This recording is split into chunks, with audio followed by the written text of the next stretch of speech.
In the name of Allah, the most gracious and the merciful, Your Excellency, distinguished guests, in the next about 10 minutes, I'll give a very short and a forceful glimpse of Pakistan's historic contributions to the peacekeeping operations all over the world. Excellency, I'll start with a statement of the Father of the Nation, which lays down the foundation of our peacekeeping operations, a very strong message that I would love to read out. Our foreign policy is one of friendliness and goodwill towards all the nations of the world. We believe in the principle of honesty and fair play in national and international dealings, and are prepared to make our utmost contribution to the promotion of peace and prosperity amongst the nations of the world. And the last sentence, the one I'm about to read, is really to be focused at. Pakistan will never be found lacking in extending its material and moral support to the oppressed and suppressed people of the world, and in upholding the principle of the UN Charter. Based on this statement, Pakistan's principles which govern our deployment in peacekeeping operations are four cardinals, actually: professionalism, responsibility, impartiality, and respect for the host country.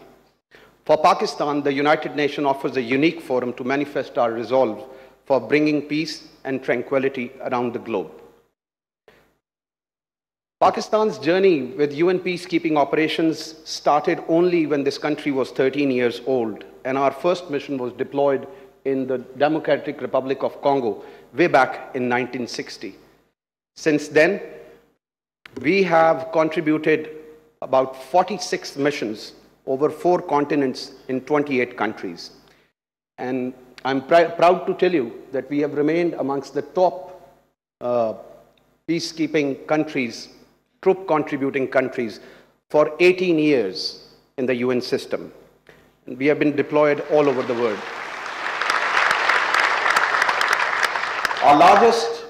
By far, our largest deployment has been in Congo, where we have so far contributed more than 73,000 troops. Right now, as we stand today, Your Excellency, out of the 14 active missions in the globe, we are deployed in 9 of them. We have more than 4,400 troops, ladies and men, contributed towards this. We are the 6th largest troop contributing country today, with our largest deployment in Democratic Republic of Congo, about 1,975 troops. And we continue to uphold our pledge to contribute as and when the United Nations calls. Prospectively speaking, and as we stand right now, our deployment of an aviation unit in Mali is underway, and in March, we will be deploying a military engineer task force also in our UN mission in South Sudan. A word about the selection of the peacekeepers, which we are very proud to uphold as the principle. I assure you, Your Excellency, ladies and gentlemen, that we select the best of the best. Pakistan Army is a battle-hardened army, and amongst those, the troops which participate in law enforcement operations are very carefully weaned and selected. Just like that, as we select our officers through a very competitive process, the senior officers which we deploy, Your Excellency, in United Nations headquarters are also done seeing their background experience and their competency as required by the United Nations. And the place we're standing today, NUST, particularly SIPS, is the place which gives us the foundation of training of all these ladies and gentlemen that serve under the blue flag. We follow, in order to convert a soldier into a highly trained and effective peacekeeper, Your Excellency, we undertake 4-tiered progressive training regime, whereafter the stringent selection criteria, the trainers in each body of troops are brought to SIPS here and undergo extensive courses, which is followed by their training in the contingents wherever they are in the field. And while they are being trained, the faculty of SIPS oversees them, evaluates them constantly. which is followed by a corrective training of 2 weeks.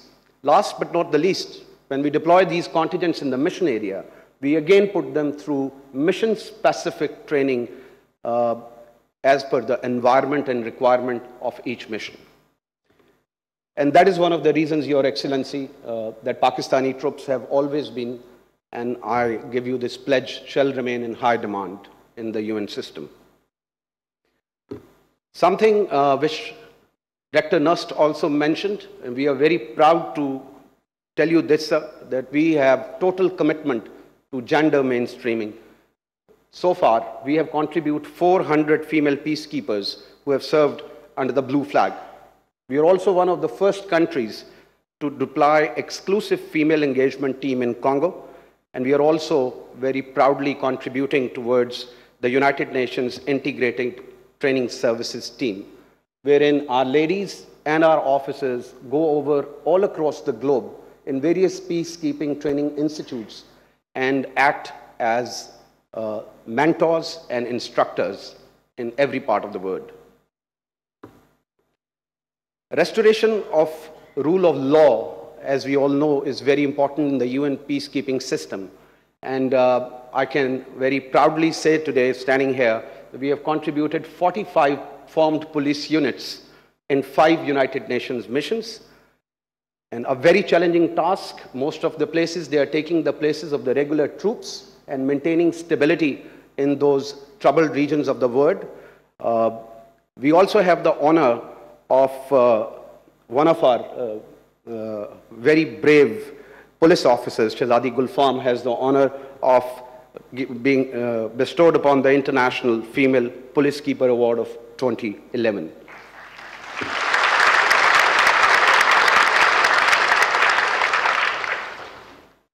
Your Excellency, we believe that no amount of sacrifice is enough in upholding the principles of the United Nations and its charter.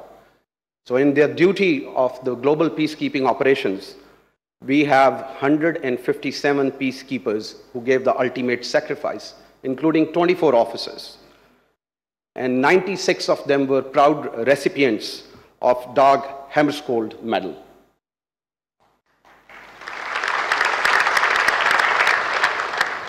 You would be best placed to see the impact our troops are putting on ground, but I would just like to cover a few things on the next 2 slides.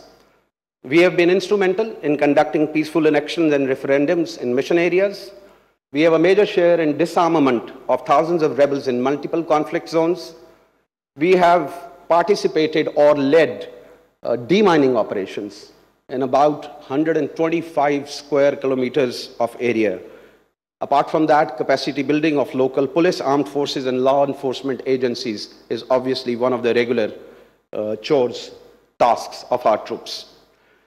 As far as socio-economic impact is concerned, Your Excellency, I assure you that Pakistani troops have always gone beyond their mandate to take care of the host communities, whether they be free medical treatments, rehabilitation and patronization of education facilities, vocational training of the local population, projects to undertake economic revitalization and establishing rule of law, engaging marginal strata of society through female engagement teams, or development of communication infrastructure and airfields. Going ahead, Your Excellency, we understand that the future peacekeeping environment is likely to become even more complex and will require robust peacekeeping mandates. They would also require a comprehensive and integrated approach to peacekeeping apart from absorption of high-tech capabilities and highly responsive and agile contingents. While all of this will be required, the peacekeeper herself or himself will have to be dynamic in thought and training with better public management skills. And our complete focus is to assure that we are up to the futuristic challenges, and the capstone doctrine or action for peace, which Your Excellency himself espoused, remains the focus of our training to prepare our future peacekeepers to undertake the future challenges.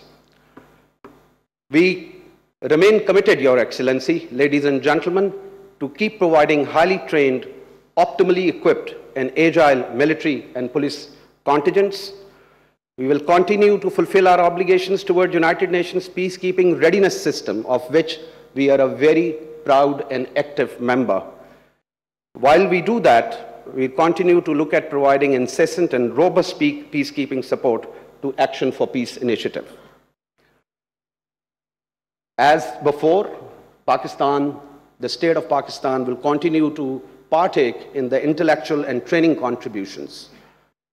As far as female peacekeepers are concerned, we would ensure, Your Excellency, gender mainstreaming, and by mid of 2020, Pakistan Army, the police forces would have fielded 90 female peacekeepers additional to the system.